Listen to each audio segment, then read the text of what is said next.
Bonjour et bienvenue dans cette vidéo où nous allons présenter et expliquer la solution de cet exercice. On commence par lire l'énoncé de l'exercice. Donc on considère l'intégrale I de 0 à pi sur 2. Donc il s'agit d'intégrer la racine carrée de tangente x entre 0 et pi sur 2. Dans la première question, on vous demande d'établir l'existence de cette intégrale-là. Quand est-ce que cette intégrale est convergente? La deuxième question, on vous demande de calculer la valeur de l'intégrale I. Pour étudier l'intégrale généralisée I, il suffit de voir ici au bord, donc en 0, la fonction racine carrée tangente de x est continue en 0, il n'y a pas de problème. Au niveau de la borne ici supérieure, pi sur 2, donc tangente de pi sur 2 n'existe pas. Donc le problème est au voisinage de pi sur 2. Alors on commence par chercher un équivalent de la racine carrée tangente x au voisinage de pi sur 2 à droite. Donc la limite racine carrée tangente x que multipliée par racine carrée cosinus de x, c'est exactement la limite quand x tend vers pi sur 2, la racine carrée sinus x est égal à 1, ce qui fait par la suite la racine carrée tangente x est équivalent à racine carrée, ici 1 sur racine carrée cosinus x au voisinage de pi sur 2, ici l'inverse de la racine carrée de cosinus de x, il y a une petite erreur ici. Donc voilà, on l'a corrigé. Or, cosinus de x est égal à sinus de pi sur 2 moins x pour tout x dans R. Ce qui donne que la racine carrée tangente x est équivalent à 1 sur sinus de pi sur 2 moins x au voisinage de pi sur 2 à droite.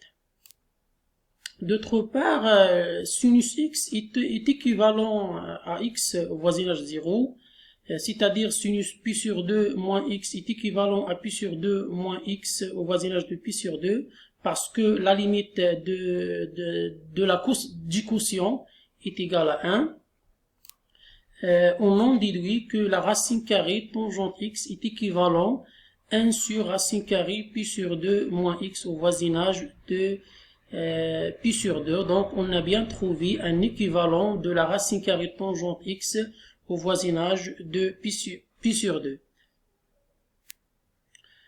Or, d'après le cours, si vous avez deux fonctions sont équivalentes au voisinage de A, alors les intégrales généralisées sont de même nature, c'est-à-dire le problème d'étudier cette intégrale généralisée revient à étudier l'intégrale généralisée de 0 à pi sur 2, 1 sur racine carrée pi sur 2 moins x.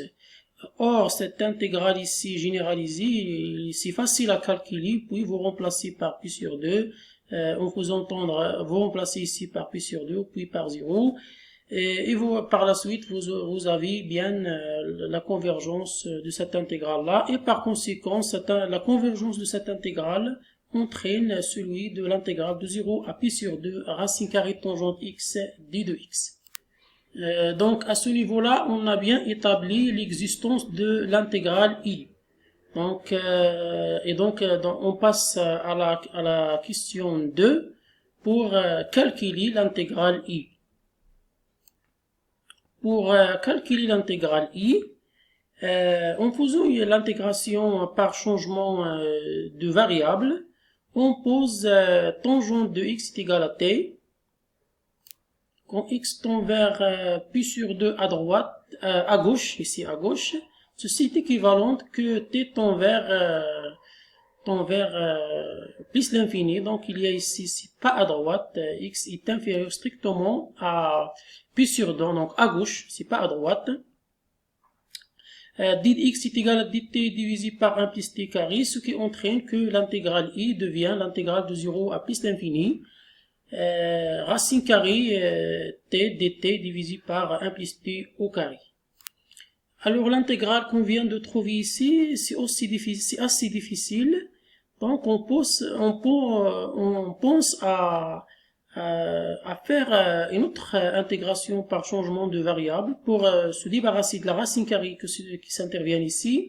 Donc on pose racine carrée de t est égal à u.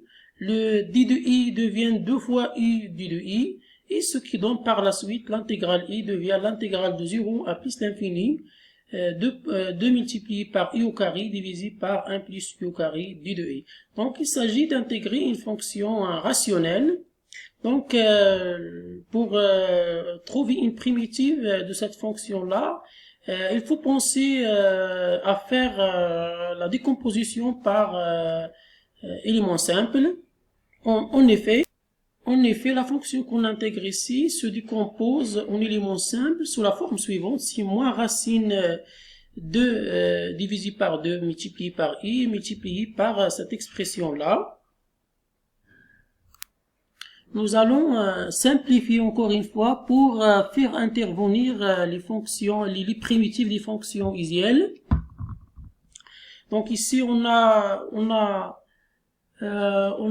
multiplié par 2, on a divisé par 2, on a ajouté la racine carrée de 2, puis on l'a retranché.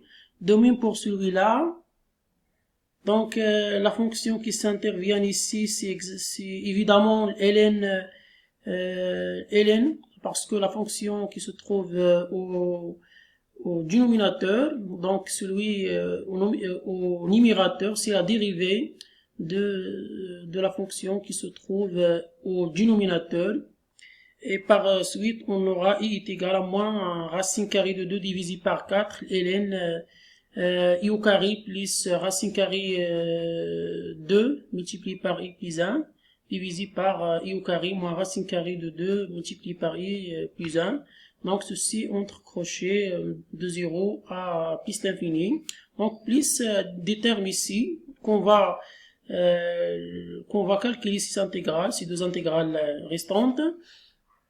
Donc i devient ce qui est entre crochets quand vous faites les calculs. Donc vous calculez la limite de la fonction à l'intérieur de la fonction ln. Au voisinage de plus l'infini, ça tend vers 1, ln de 1 ça donne 0. Quand on remplace par 0, ça donne ln de 1, ça donne aussi 0. Donc ce terme-là sera éliminé par les calculs. Donc il ne reste à calculer la somme des deux intégrales-là. Donc on va rectifier un petit peu pour faire apparaître la forme de l'arc tangente. Donc i est égal à l'intégrale de 0 plus l'infini. Donc on va écrire cette expression sous forme u' divisé par 1 plus u au carré. Donc voilà une fonction qui se trouve au dénominateur est élevée à la puissance 2 plus 1. Donc il suffit de chercher la dérivée ici, racine carrée de 2, puis je multiplie et je divise par racine carrée de 2. Voilà exactement. Et ça donne ça. Voilà. La limite racine carrée de 2i plus 1 quand i tend vers plus l'infini, ça donne plus l'infini. L'arc tangente de plus l'infini, ça donne pi sur 2. Et quand on remplace par 0, ça donne arc tangente 1, ça donne pi sur 2. De même ici. Donc les calculs se sont détaillés ici. Donc on trouve par la suite pi racine carrée de 2 divisé par 2. Et finalement, l'intégrale i existe et sa valeur est égale à pi racine carrée de 2 divisé par 2. Voilà, c'est tout pour la vidéo d'aujourd'hui. On se retrouve dans une nouvelle vidéo. À la prochaine.